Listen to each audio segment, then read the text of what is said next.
Chittenden locks in Lake Washington Ship Canal opened 100 years ago. They brought a lot of change to Seattle. I'm Katie McGilvery and I work for the U.S. Army Corps of Engineers. We built the locks in the canal and we still run them today. For our centennial, we decided to team up with local organizations to make a series of short films. As we look back at the impact of the locks in the canal, it's clear that the Native Americans are an important part of our history. For decades, the Corps Seattle District has been working closely with local tribes to uphold Native American treaty rights. The following film tells that story. Salmon Bay Charlie was a native of the Salmon Bay area before it was transformed and altered by the construction of the Ballard locks. This photo of Salmon Bay Charlie being evicted from his ancient home to make way for the ship canal is unfortunately in American history not an uncommon event or image where the relationship between the native people and the landscape and the natural resources were being ignored. I see that he's somewhat defiant, but also probably a little confused by the fact that he has to stand alone against this. But I know that he shows a lot of honor and pride, though, in the fact that he's continued to live in a place that his people have been in for centuries. When the ship canal went in, it had a rippling effect in our culture and to our people.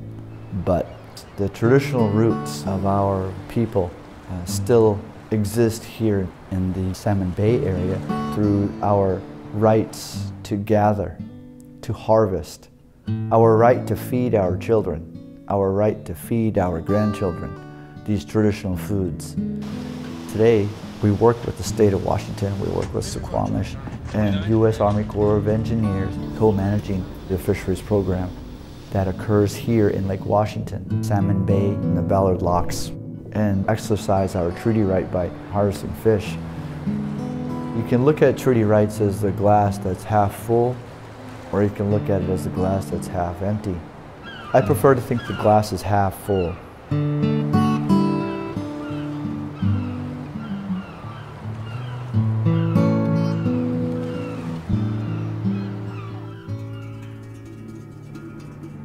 200 years ago, the Puget Sound was a lot different than it is today.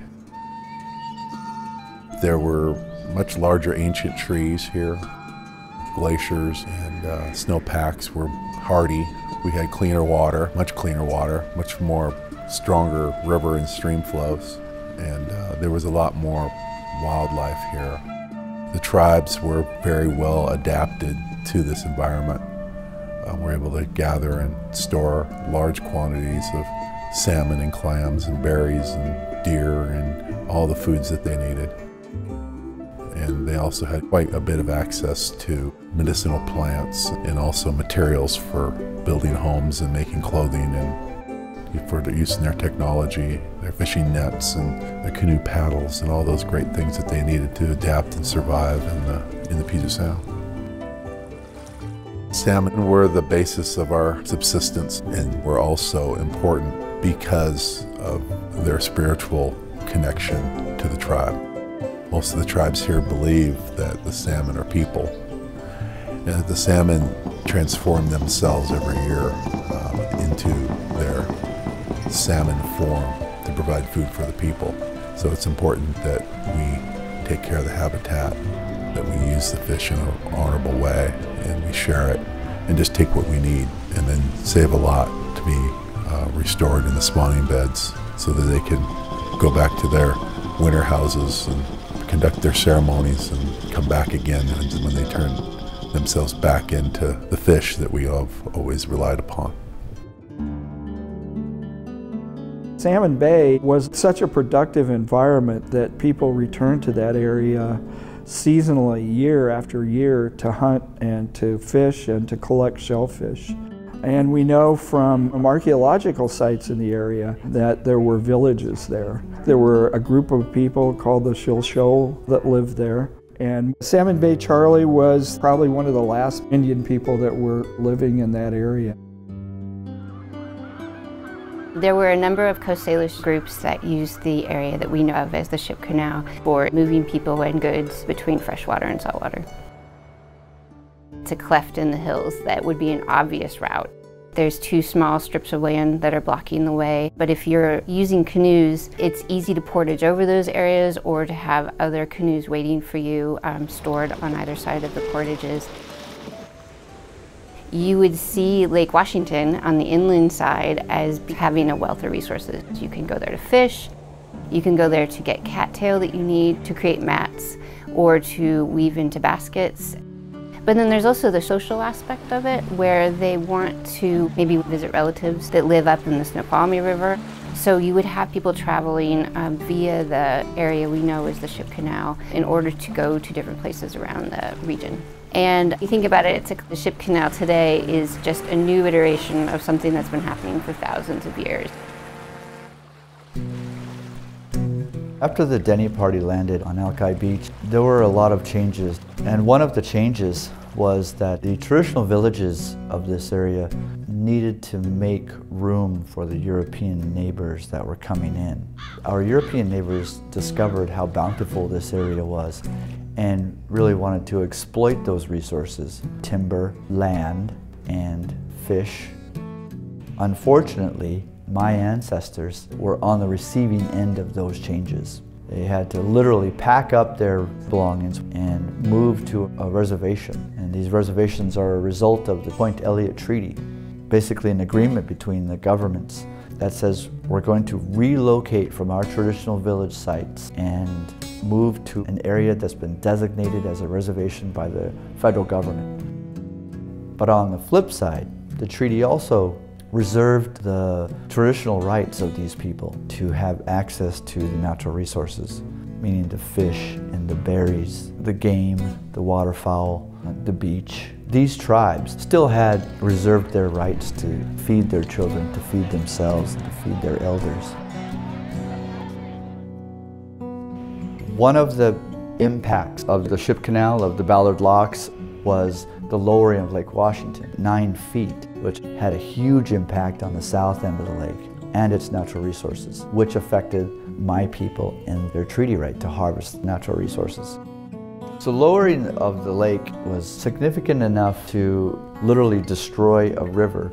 The Black River simply just went away.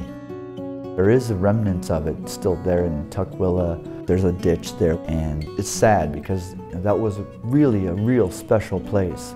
The village there was wonderful, how generous Mother Nature was in that vicinity. To have a fish weir there, and knowing that one species of salmon is coming, and then you wait maybe a month or so and another species will come in. But unfortunately, in 1916, between the months of August and October, the Black River went away, and the impact must have been incredible. Joseph Moses lived in that village there on the Black River, and this is a quote from him. That was quite a day for the white people, at least. The water just went down, down, until our landing and canoes stood dry, and there was no Black River at all. There were pools, of course, and the struggling fish trapped in them. People came from miles around laughing and hollering and stuffing the fish in gunny sacks. Joseph Moses, member of the Duwamish and one of the last to live on the tribe's historic land in downtown Renton.